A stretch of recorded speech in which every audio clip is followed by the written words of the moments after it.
చేద్దాం. మన ఓటు మన ఓటు మన ఓటు.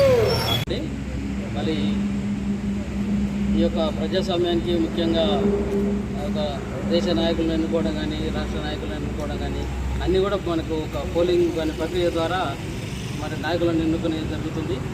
అందులో ప్రతి ఒక్కరు కూడా మరి ఓటు హక్కు ద్వారా మనకు కావాల్సిన నాయకులను సరైన నాయకులను ఎన్నుకోవడానికి ఇది ఒక మంచి చక్కని అవకాశము. ఈ యొక్క విషయం చాలామంది ఇప్పటి వరకు కూడా ఇంకా చాలా మన దగ్గర ఓటింగ్ శాతం అనేది చాలా తక్కువ ఉంది. దాదాపుగా మన దగ్గర ఎన్ని రకాలుగా ప్రభుత్వం కానీ అన్ని రకాలుగా మోటివేషన్ చేసినా కూడా అవేర్నెస్ చేసినా కూడా చాలా దగ్గర ఓటింగ్ శాతం చాలా తక్కువ ఉంటుంది. మరి ఒక మరి గంతాల సుధాకర్ గారు టీచర్ గారు మరి ఒక కార్యక్రమాన్ని వ్యక్తిగతంగా కూడా తీసుకొని అందరూ కూడా మోటివేట్ చేయాలని సంకల్పంతో అందరూ టీచర్లను తర్వాత మా పంచాయతీ కార్యదర్శులను కానీ అందరినీ కూడా కలుపుకొని ఈ యొక్క బైక్ ర్యాలీ ద్వారా అందరికీ అవేర్నెస్ కల్పించాలని సంకల్పించడం మరి నిజంగా అభినందనీయం. మరి ఈ యొక్క అవకాశం కూడా ఎంపీడీఓగా నాకు ఇచ్చినందుకు ఇది ప్రారంభిస్తున్నందుకు కూడా నాకు కూడా కొంచెం గర్వంగానే ఉంది. ఈ యొక్క ప్రతి ఒక్కరు కూడా ఈ యొక్క అవేర్నెస్ అనేది మరి తెలుసుకొని ప్రతి ఒక్కరు 18 సంవత్సరాలు నిన్న ప్రతి ఒక్కరు కూడా ఎన్నికలు అనేది ఉపయోగించుకోవాలి. ప్రతి ఒక్క ఓటు హక్కును వినియోగించుకొని మన దేశ నాయకులను సరైన నాయకులను ఎన్నుకున్నటకు మరి ఎవరైనా ఇందులో కూడా ఎవరికైనా ఇష్టం లేని ఇందులో పోటీ చేసే నాయకులు ఎవరైనా ఇష్టం లేదనుకుంటే కూడా నోటు అనే ఒక బటన్ కూడా ఉంటుంది. కాబట్టి మన డిసిజన్ అనేది మన నిర్ణయం అనేది ఈ యొక్క నాయకులను ఎన్నుకోవడం వల్ల మన ఏదో నిర్ణయాన్ని మనం తెలపడానికి ప్రతి ఒక్కరు కూడా ఓటింగ్లో పాల్గొనాలనేది పాల్గొని మన యొక్క దేశ నాయకులను మరి సరైన నాయకులను ఎన్నుకోవడానికి మనం బతుకున్నామని మన యొక్క న్యాయ నిర్ణేతలు అంటే మన దేశ నిర్ణేతలను మనం నిర్ణయించే ఒక చక్కని అవకాశాన్ని మనం ప్రతి ఒక్కరు కూడా సద్వినియోగం చేసుకోవాలని మనం ఇంట్లో కూర్చొని నేను ఒక్కనే అయిపోతే ఏమి అని నిర్లక్ష్యంతో ఒక్కొక్కరు కొన్నిసార్లు ఒక్క ఓటుతోనే కూడా ఎంతోమంది రాజకీయ నాయకుల తలరాతలు మారిపోయిన సందర్భాలు ఉన్నాయి. కాబట్టి ప్రతి ఒక్కరు కూడా ఈ యొక్క హక్కును వినియోగించుకోవాలి. మరి ముఖ్యంగా రూరల్ ఏరియాలలో బాగుంటుంది, టౌన్లలోనే తగ్గిపోతుంది. అంటే మనం చదువుకున్న నాయకుల దగ్గర చదువుకున్న వారు కూడా చాలామంది దాని మీద అవగాహన లేక నేను వేయకపోతే ఏంది అని ఇంట్లోనే కూర్చుంటున్నాను, కానీ కనీసం పోలీస్ స్టేషన్ వరకు వచ్చి ఓటు వేయలేని ఒక స్థితి ఉంది. కాబట్టి అందరికీ గుడ్ మార్నింగ్.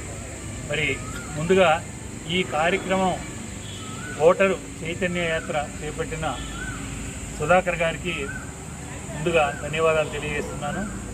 అదేవిధంగా మరి ప్రతి సిటిజన్ మరి ఇళ్లలో నుంచి బయటకు వచ్చి మరి 100% మరి పోలింగ్లో పాల్గొని మరి తమ ఓటు హక్కును వినియోగించుకొని మరి మంచి ప్రజాప్రతినిధులను ఎన్నుకున్నప్పుడు మరి మన దేశం కూడా అభివృద్ధి పదంలో కొనసాగుతుందని మరి తద్వారా అందరికీ మేలు జరుగుతుందని చెప్పి కోరుకుంటూ మరొకసారి అందరూ కూడా మరి ఏసీ రూముల్లో నుంచి బయటకు వచ్చి ప్రతి పౌరుడు ఓటు హక్కు ఉన్న ప్రతి పౌరుడు కూడా తప్పనిసరిగా మరి తమ ఓటు హక్కును వినియోగించుకోవాల్సిందిగా ఈ సందర్భంగా నేను మనవి చేస్తున్నాను.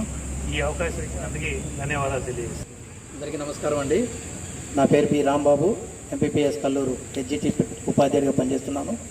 ఈరోజు ఓటర్ చైతన్య యాత్రతో ప్రచారంలో భాగంగా మన కల్లూరు మండలంలో ఉపాధ్యాయులు మరియు రిటైర్డ్ ఉద్యోగులు మరియు కార్మికులు మరియు మన పాత్రికేయ మిత్రులు, యువకులు అందరూ కూడా ఈ యొక్క కార్యక్రమంలో పాల్గొని ఓటర్ చైతన్య యాత్రని ర్యాలీ తీయడం జరిగింది. పాత బస్ స్టాండ్ నుంచి మన ఆర్డీఓ ఆఫీస్, ఎండిఓ ఆఫీస్ దగ్గరికి తీయడం జరిగింది. దీని యొక్క ప్రధాన ఉద్దేశం ఏంటంటే ప్రతి ఒక్కరూ కూడా తన ఓటుని 19 సంవత్సరాలు నిండిన వాళ్ళందరూ కూడా తన ఓటు హక్కుని వినియోగించుకోవాలి. పోలింగ్ ఎక్కువ శాతం జరిగినప్పుడే మనం మంచి నాయకుని ఎన్నుకునేటటువంటి అవకాశం వస్తుంది. 5 సంవత్సరాలకు ఒకసారికి వచ్చే మనకు రాజ్యాంగం కల్పించినటువంటి ఈ హక్కుని అందరూ ఉపయోగించుకొని మంచి నాయకుడిని ఎన్నుకొని మంచి ప్రజాస్వామ్యత జీవితంలో కరవిల్లాలని. సార్, నా పేరు గంతాల సుధాకర్. నేను చెన్నూరు పాఠశాలలో ఉపాధ్యాయుడిగా పనిచేస్తున్నాను. ఈరోజు ఈ ఓటర్ అవేర్నెస్ బైక్ ర్యాలీలో పాల్గొన్నటువంటి ఉపాధ్యాయులు, తర్వాత విద్యార్థులు, కార్మికులు అందరికీ పేరు పేరున ప్రత్యేక ధన్యవాదాలు తెలియజేసుకుంటూ ఈ కార్యక్రమం ముగింపు సమయానికి వచ్చినటువంటి మన ఎండిఓ గారి చంద్రశేఖర్ గారికి ప్రత్యేక ధన్యవాదాలు తెలియజేస్తున్నాం. సారు స్టార్టింగ్ నుంచి ఎలక్షన్ ప్రక్రియ ప్రారంభమైన దగ్గర నుంచి ప్రతి గ్రామానికి వెళ్ళి పోలింగ్ బూత్లో ఉన్నటువంటి పాఠశాలకు వెళ్ళి అక్కడ ఉన్నటువంటి వసతులు ఉన్నాయా లేవా అని చెప్పేసి మరి సారు ప్రత్యేక శ్రద్ధతోటి ఆ పోలింగ్ వచ్చినటువంటి వాళ్ళకి పోలింగ్ సిబ్బంది కూడా అన్ని వసతులు సమకూర్చే విధంగా వారు ప్రయత్నం చేయడం జరిగింది. మా స్కూల్కి కూడా దాదాపు ఒక 5-6 సార్లు రావడం జరిగింది. సార్ చాలా వర్క్ మైండెడ్, చాలా కష్టపడి మండలంలో ఉన్నటువంటి అన్ని పోలింగ్ కేంద్రాలకి సార్ తిరగడం జరిగింది. అఫీషియల్స్ వచ్చినప్పుడు తిరిగారు. గారు సొంతంగా కూడా ఒకసారి బైక్ మీద వచ్చారండి మా స్కూల్కి. ఫస్ట్ బైక్ మీద వస్తే నేను గుర్తుపట్టక ఎవరు సార్ మీరే నేను అడగడం జరిగింది సార్ని. మరి ఎండిఓగా ఉండి కూడా బైక్ మీద స్కూల్స్ విజిట్ చేసినటువంటి సారు వారికి ప్రత్యేకంగా ధన్యవాదాలు తెలియజేస్తున్నామండి. ఇంకా